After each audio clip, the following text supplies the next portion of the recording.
Prezados alunos, bem-vindos à disciplina de análise microeconômica. Na aula de hoje a gente vai discutir o objetivo final da empresa, que é a maximização de lucro. Então a gente vai tentar estabelecer alguns critérios para a determinação dessa maximização. Para tanto, a gente vai seguir o seguinte trajeto. Primeiro a gente vai conversar um pouquinho sobre mercados competitivos, perfeitamente competitivos, recuperar alguns desses conceitos. Na sequência vamos olhar a maximização dos lucros, vamos trabalhar com o conceito de receita marginal, custo marginal e maximização, e vamos fazer um critério de escolha do nível de produção pensando no curto prazo. Vamos lá. Bom, mercados perfeitamente competitivos, o que são eles? Aqui a gente tem um conjunto de pressupostos em cima dos mercados perfeitamente competitivos, que dão consistência para o nosso modelo.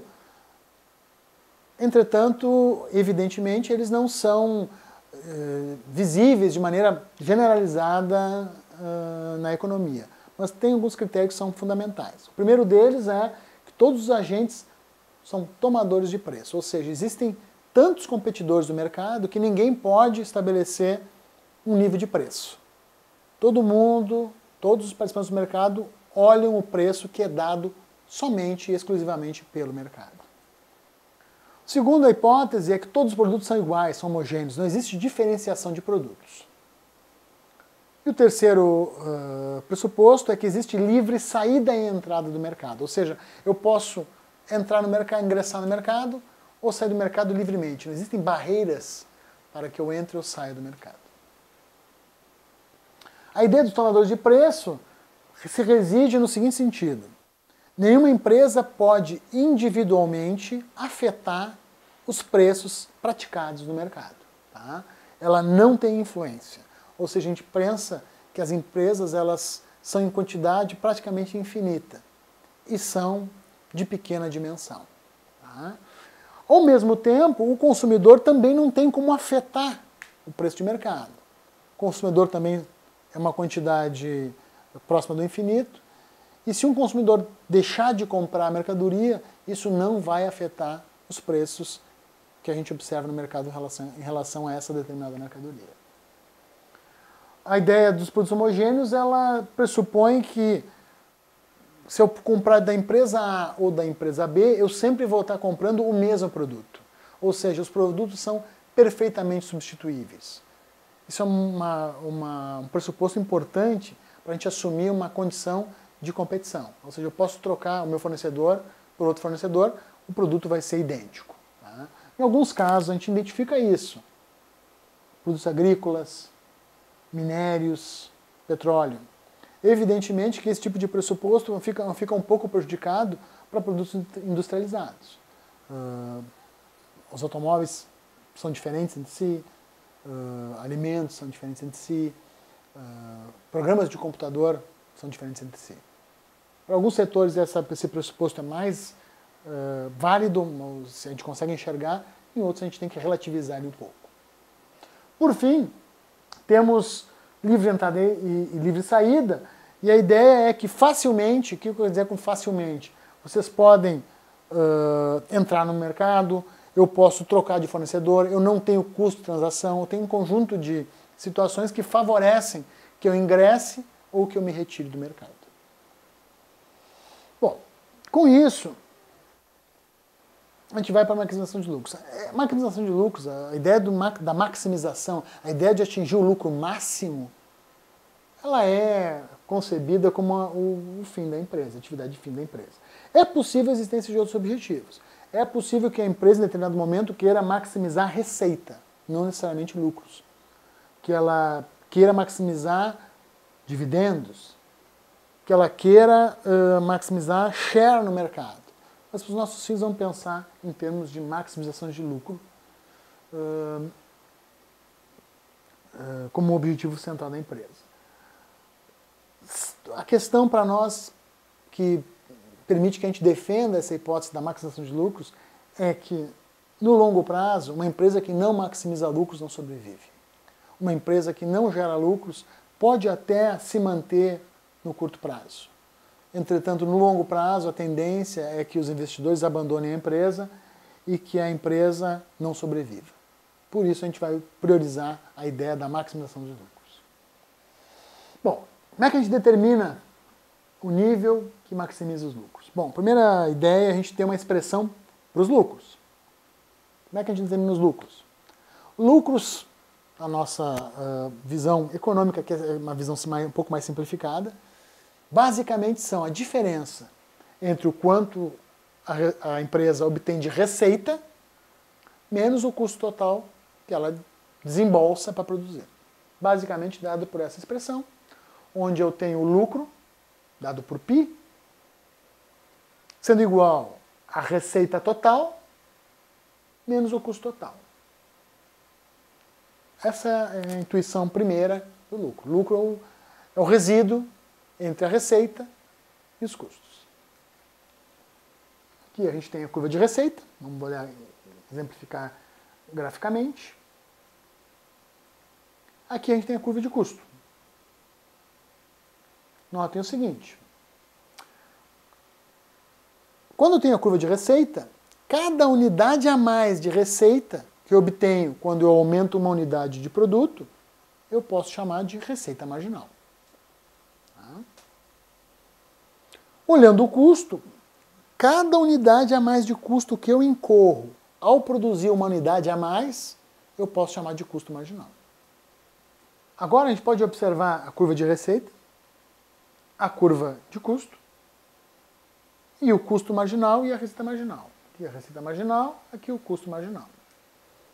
Olha o seguinte, eu tenho essa curva vermelha que me informa o lucro.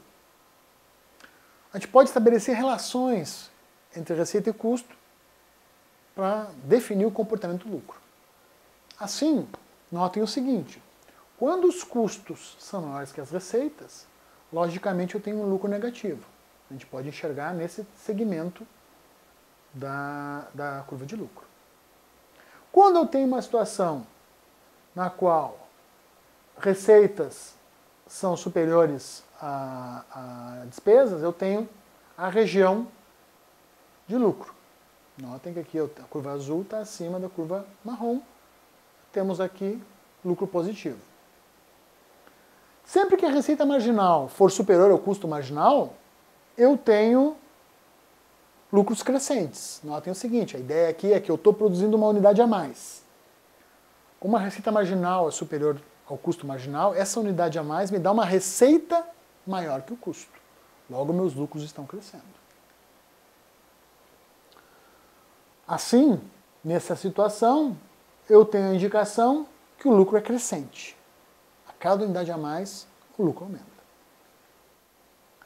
Quando eu tenho uma igualdade entre a receita marginal e o custo marginal, ou seja, quando eu produzi uma unidade a mais, e essa unidade a mais me gerou uma receita que é igual ao seu custo, eu tenho o ponto de lucro máximo.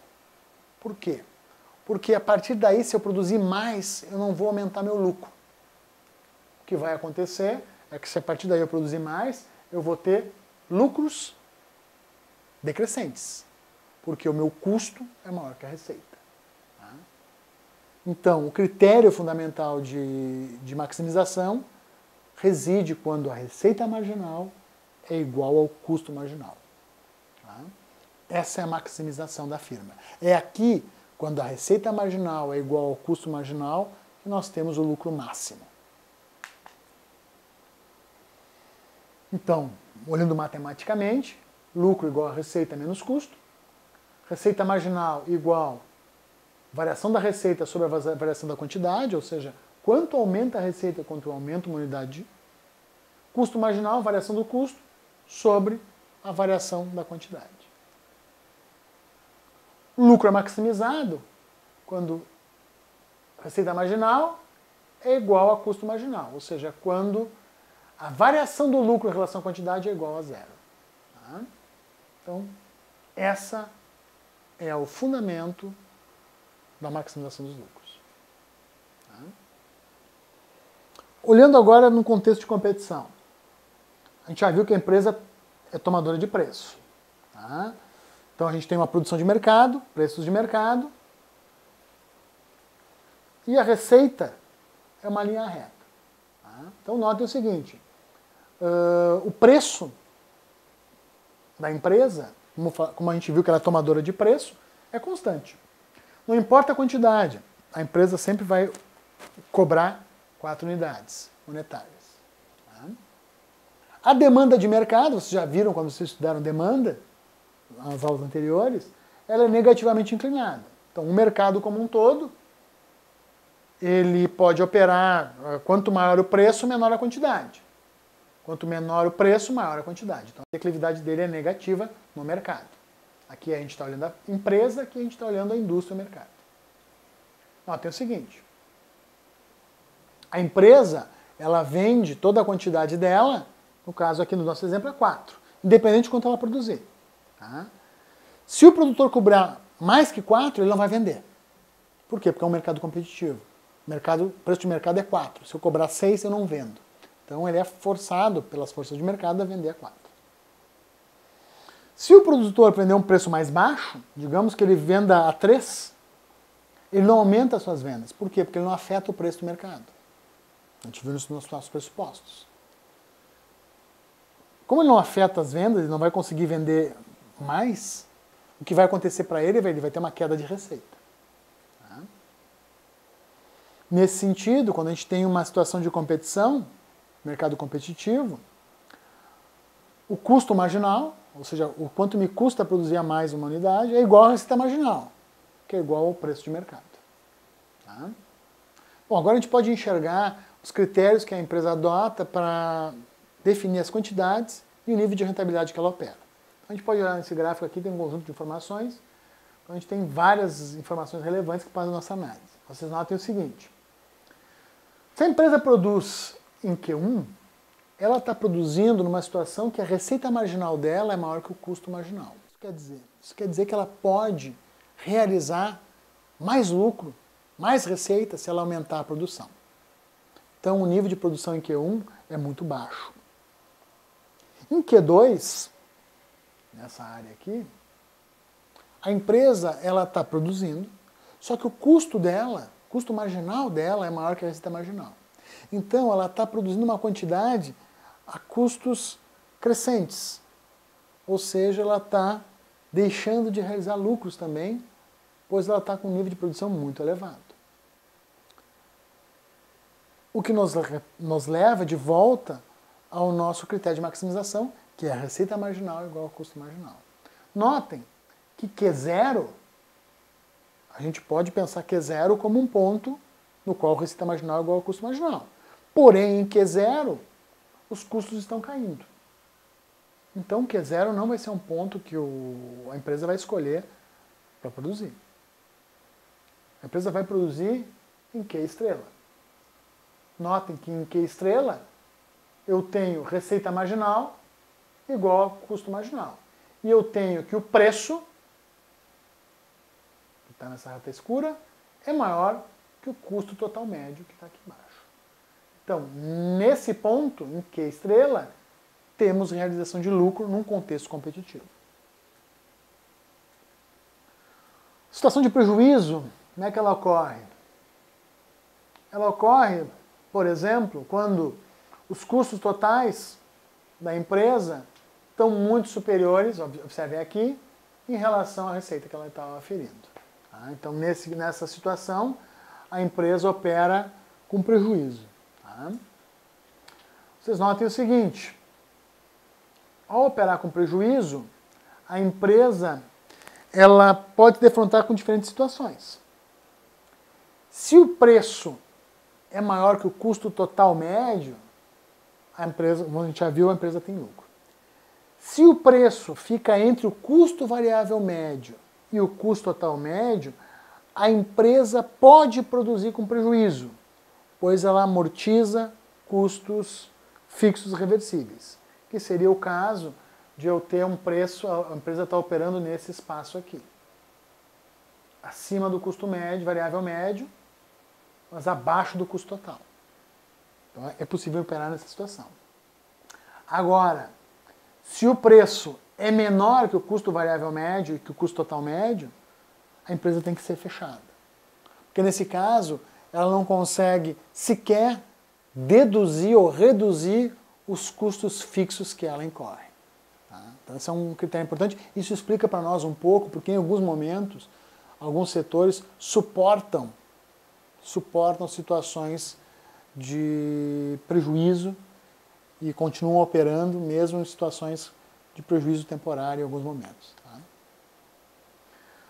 Basicamente, a questão que fica é como é que as empresas calculam o custo marginal. Que tipo de raciocínio a gente pode usar para entender os custos marginais. O primeiro elemento importante a considerar é que não usar o custo variável médio no lugar do custo marginal. Isso não deve ser usado, pode induzir a problemas. Em geral, se vocês forem olhar os dados contábeis de uma empresa, de forma geral, vocês podem ter determinadas rúbricas contábeis que contêm lançamentos que simultaneamente se referem ao custo marginal e a outros componentes. Então é necessário cuidado para fazer essas análises em balanço de empresa. E o fato fundamental é que nos custos marginais a gente tem que incluir o custo de oportunidade, que em geral não é incluído.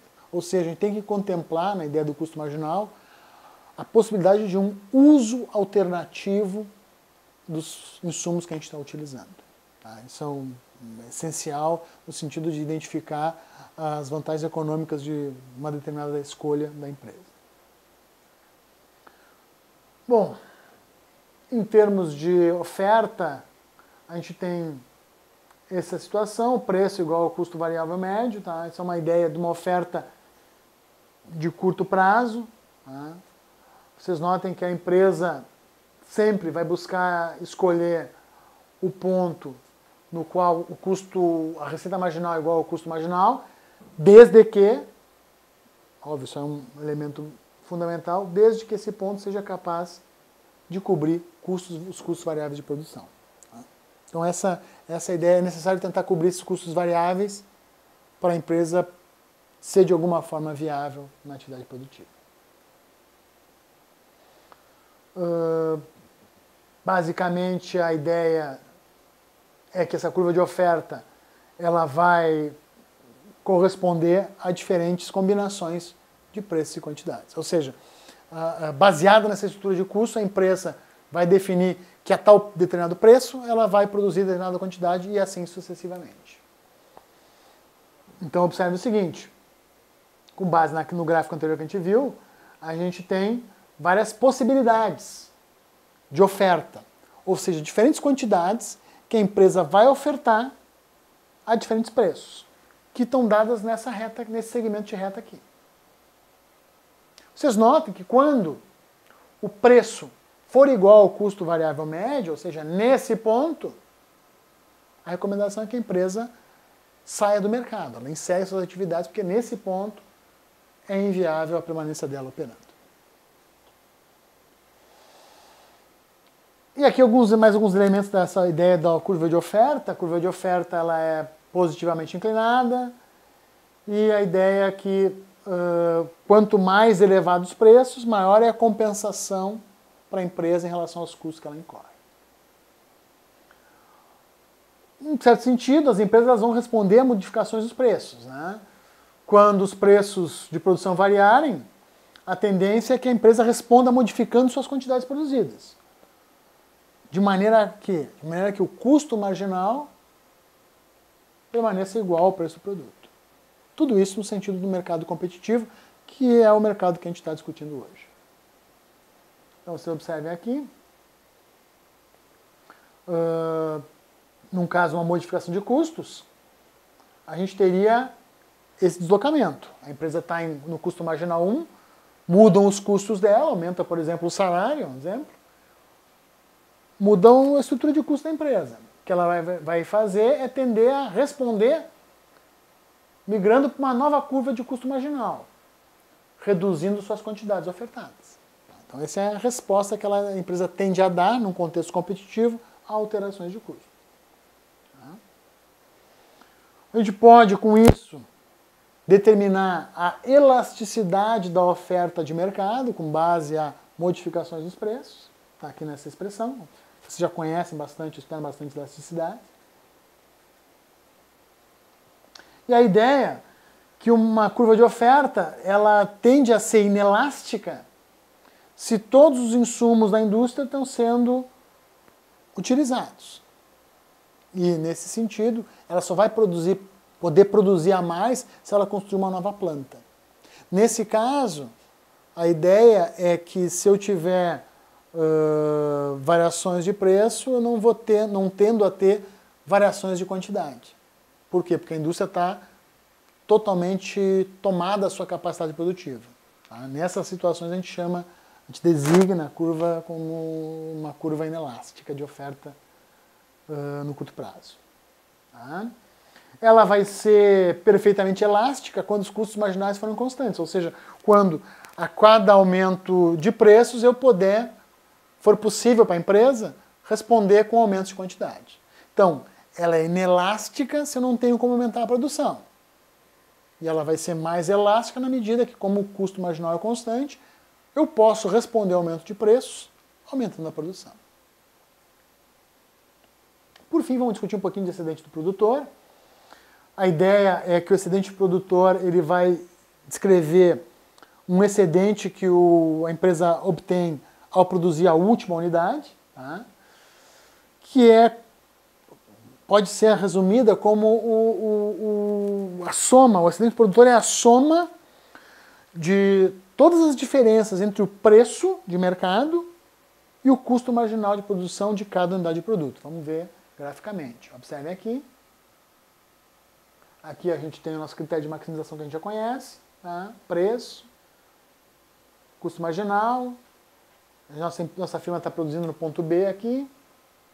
A ideia é que o excedente do produtor constitua em toda essa região azul, na qual nós temos uma diferença entre o preço, que está dado pela linha tracejada em P, e o custo marginal.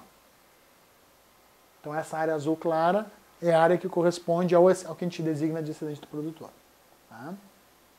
Então, o excedente do produtor ele pode ser estimado como a receita menos o custo variável, enquanto que o lucro é a receita menos o custo variável menos o custo fixo.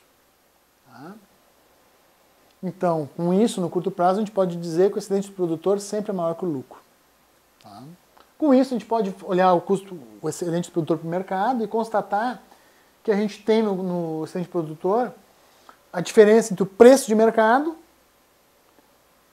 e os preços aos quais seria ofertada os bens por uma quantidade menor que a quantidade de equilíbrio, ou seja, para essa região em azul claro aqui. Então, essa diferença nos dá, observe, o excedente do produtor. No caso, o excedente produtor para o mercado. Meus alunos, aqui a gente encerra mais uma aula. Tá? Nessa nossa aula a gente viu a questão da maximização de lucros. Na próxima aula a gente vai olhar um pouco mais a maximização de lucros numa ótica de longo prazo. Até lá, até logo.